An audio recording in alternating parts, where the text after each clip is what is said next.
Hoy vamos a hablar de innovación. Y hoy vamos a hablar de por qué la innovación, creo yo, que está sobreestimada. Y también quiero plantearte la idea de por qué la innovación, aparte de estar sobreestimada, le está costando millones de dólares a las empresas todos los años. Decir que la innovación está sobreestimada puede llegar a sonar herético en el mundo empresarial moderno. Antes de que pienses que este es un planteamiento de un dinosaurio empresarial enemigo del progreso, quiero explicarte por qué esta perspectiva puede a ti y a tu empresa ahorrarle millones de pesos o millones de dólares y muchos años de frustración. Porque en esta época donde pareciera que todos queremos ser el siguiente Steve Jobs o el siguiente Elon Musk, es momento de cuestionarnos seriamente nuestra obsesión colectiva con la innovación. Y no necesariamente porque la innovación esté mal, sino porque la mayoría de las personas y de las empresas lo hacen por las razones equivocadas y de maneras muy costosas.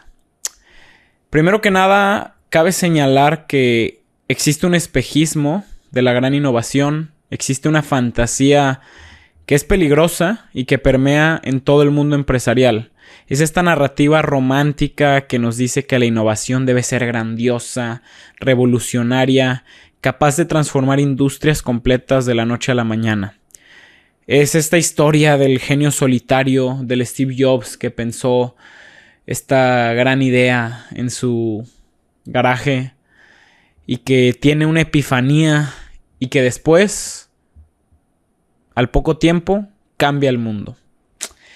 Esta creencia y estas historias alimentan el mito de que el que pega primero pega dos veces. Pero, y es aquí donde se vuelve interesante, los datos nos cuentan una historia completamente diferente.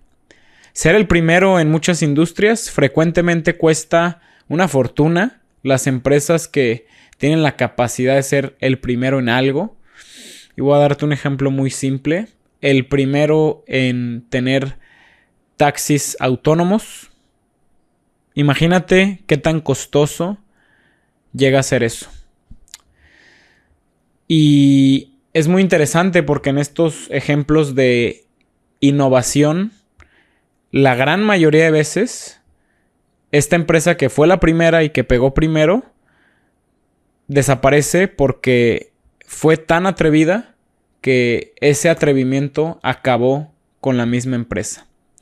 Y esto mismo lo vemos en el mundo terrenal del empresariado y podemos observar muchos casos de empresarios brillantes que queman su capital y su tiempo persiguiendo la próxima gran innovación. Quizás se entusiasmaron mucho leyendo algún libro de estos de innovación. Quizás pensaron que un servicio que no tiene nada que ver con el consumo digital, pero que si le pongo una app, el Uber de ¿ahora qué? Y no sé si les suena el Uber de qué. Estaba el Uber de... no lo sé. Es que llegamos a escuchar tantas cosas sobre el Uber de espacio en blanco para rellenar que... imagínate tú cuántos millones se han desperdiciado probando estas ideas. Y es ahí donde vale la pena cuestionarnos. Porque estos recursos, este tiempo y este dinero, en muchos de estos casos, podrían haber construido o participado en el crecimiento de negocios ya sólidos, ya rentables, y mejorar simplemente lo que ya existía. Por eso tenemos que también analizar este costo oculto de ser pionero. Porque además de que innovar es caro, es un compromiso financiero que nunca termina. Cuando decides innovar como empresa, estás firmando un cheque en blanco que incluye estudios de mercado exhaustivos, incluye pruebas piloto que pueden fallar muy rápido, incluye gastos enormes de comercialización para educar a tus consumidores, para educar a tu mercado, para intentar penetrar en los hábitos de consumo de las personas. Y muchas veces estos intentos pues no traen resultados. Muchas veces el mercado no está listo para tu producto y el mercado siempre va a tener la última palabra. Entonces, todo esto de ser innovador y de ser pionero viene con una alta probabilidad estadística de fracaso, que es lo que estamos intentando señalar en este episodio. Básicamente es como apostar en un casino donde las posibilidades no están a tu favor, pero en lugar de perder dinero en una noche, llegas a perder años de trabajo y toda tu inversión implícita en estos años de trabajo. Creo yo que la parte más frustrante de todo esto es que aunque logres crear algo revolucionario, el mercado puede tardar años en adoptarlo y eso no siempre lo asimilamos de esta manera. Y durante todo ese tiempo, todos esos años que el mercado se tardó en adoptar tu idea, tú básicamente estás subsidiando la educación de consumidores que eventualmente, y aquí viene la otra parte dolorosa, eventualmente beneficiará a tus competidores, porque sí, estás abriéndole camino a tus competidores. Dicho esto, vale la pena entonces aclarar quiénes son los verdaderos ganadores. Y aquí viene la ironía de todo este asunto, una ironía como muchas ironías en la vida, ignorada, porque muy frecuentemente son los early imitators, les dicen en la jerga de negocios, los imitadores tempranos, los que se llevan la rebanada más grande del pastel. Dicho de otra forma, el innovador hace el trabajo pesado de educar al mercado caro, intensivo en recursos, este trabajo de educar y de enfrentar la resistencia inicial. Mientras tanto, el imitador temprano observa, aprende de los errores ajenos y entra al mercado cuando éste ya está mucho más educado y mucho más receptivo. Para darte otro ejemplo que aquí todos van a conocer, pues simplemente comentarte que, aunque te pueda sorprender esto, Facebook no fue la primera red social. Ya estaba Friendster y ya estaba MySpace antes. Google no fue el primer buscador. Ya existía Yahoo y ya existía AltaVista. Apple, por su parte, no inventó el smartphone. Estuvo el BlackBerry y estuvo el Palm Pilot. Todos estos casos de éxito que analizamos, Facebook, Google y iPhone, todos ellos fueron imitadores tempranos que perfeccionaron lo que otros habían iniciado y todos se volvieron más exitosos que los pioneros. Esto sobra decirlo, pero la lección aquí es muy clara.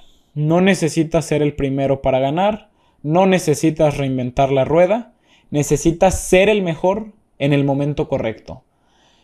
Y como es mi costumbre en este tipo de episodios, me encanta repetir las frases que me parecen más contundentes. Entonces, lo voy a repetir.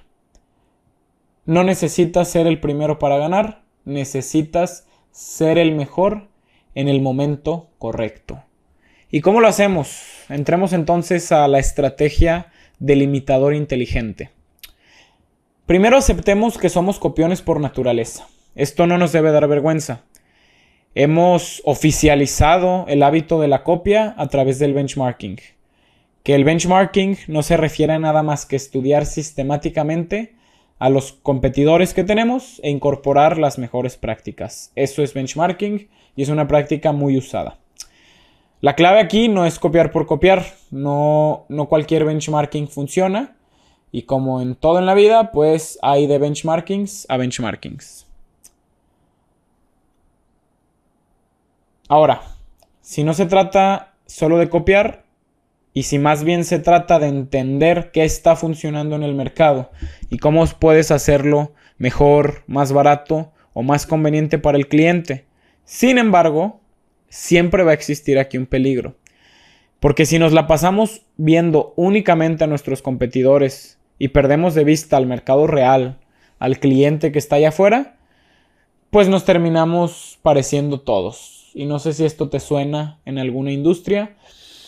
Esto es lo que el maestro Alejandro Ruelas Gossi denominó como el race to the bottom. Porque cuando en teoría las empresas y la innovación debería ser un race to the top, pues muchas empresas a través de esta práctica de benchmarking caen en este race to the bottom. Esta convergencia competitiva empieza a erosionar las utilidades de industrias enteras. Empiezan estos rendimientos decrecientes que vemos en las industrias más competitivas. Y aquí pues estamos discutiendo no sobre uno, sino sobre varios dilemas que existen, porque no se trata de ser los primeros, tampoco se trata de solo copiar. Entonces, a todo esto, si la innovación está sobrevalorada, ¿sigue siendo útil? Es una pregunta que yo me haría. Y para responderte, quiero hablar de la innovación como herramienta, no como objetivo. La innovación debe ser una herramienta al servicio de la estrategia de negocio y no un objetivo en sí mismo. La pregunta que se hace en los negocios no debería ser ¿cómo puedo innovar?, sino debería ser ¿qué necesita realmente mi mercado? ¿Y cómo puedo entregárselo de la manera más eficiente? Esa es la pregunta que nos tenemos que hacer, y ahí reside la verdadera innovación. No lo que va a ir en la siguiente portada, por cierto, pagada de Forbes, sino lo que, como te comenté, realmente necesita tu mercado y se le entrega a tu cliente de la manera más eficiente posible. Y es por esto que la respuesta a muchos de los problemas que enfrentan las empresas y las industrias muchas veces no necesariamente involucra innovación radical, sino que realmente involucra mejoras incrementales en modelos que ya funcionan. Esto puede, y de hecho suena menos glamoroso, que revolucionar una industria y que, de nuevo, pagar una portada de Forbes para que alimenten el ego del CEO y quizás el equipo directivo, porque, qué innovadores son. Pero, aunque es mucho menos glamoroso, es mucho más efectivo para construir negocios sostenibles y rentables. Y al menos en este canal no estamos para hablar de lo que va a llegar a las primeras planas de tu revista favorita de negocios, sino que lo que realmente sirve a los clientes y que a su vez se vuelve un negocio rentable y sostenible, que es lo que nos importa en estos casos. Podemos ver más empresarios exitosos comprando negocios existentes y mejorándolos gradualmente que lanzando productos completamente nuevos. Por eso insistimos tanto en Comprando América sobre la cuestión de el emprendimiento por adquisición sobre el emprendimiento desde cero. De hecho, si analizamos, y de nuevo este es un podcast en el que siempre vamos a hacer hincapié en las estadísticas y lo que éstas nos dictan, pues analizándolo, la diferencia en tasas de éxito del emprendimiento sobre adquisición contra el emprendimiento desde cero, el ser un startup, es abismal. Así que no tengamos miedo a enfrentarnos a la realidad del mercado. Las innovaciones pueden proponer, pero el mercado siempre dispone. No importa qué tan brillante sea tu innovación, si el mercado no está listo para adoptarla o si no puedes costear el proceso de educación necesario, se vuelve irrelevante lo primero. Y recuerda, porque hace poco tiempo en uno de los episodios insistí en que el timing lo es todo en los negocios y el timing raramente favorece al pionero. Normalmente favorece a quien llega en el momento en el que el mercado está listo, con una propuesta que el cliente puede primero entender y segundo adoptar fácilmente. Por eso, a manera de cierre, mi consejo final es adoptar una filosofía muy simple. Antes de apostar todo a ser el primero, pregúntate si no sería más inteligente ser el segundo. Dejar que otros paguen el costo de educar al mercado y luego entrar con una propuesta superior cuando el terreno ya esté preparado. Como siempre, te quiero dejar con algunas preguntas a manera de reflexión. Eso es algo que siempre va a caracterizar estos episodios. Así que te pregunto, tú que me escuchas, ¿estás innovando porque realmente es lo que tu mercado necesita? ¿O lo estás haciendo porque crees que es lo que se supone que debes hacer como empresario? Y porque en algún curso de negocios futuristas con algún influencer de negocios polémico te dijeron qué es lo que deberías hacer. Más importante aún, y como pregunta final, te quiero preguntar si estás dispuesto a pagar el precio real de ser pionero, sabiendo que las probabilidades no están a tu favor.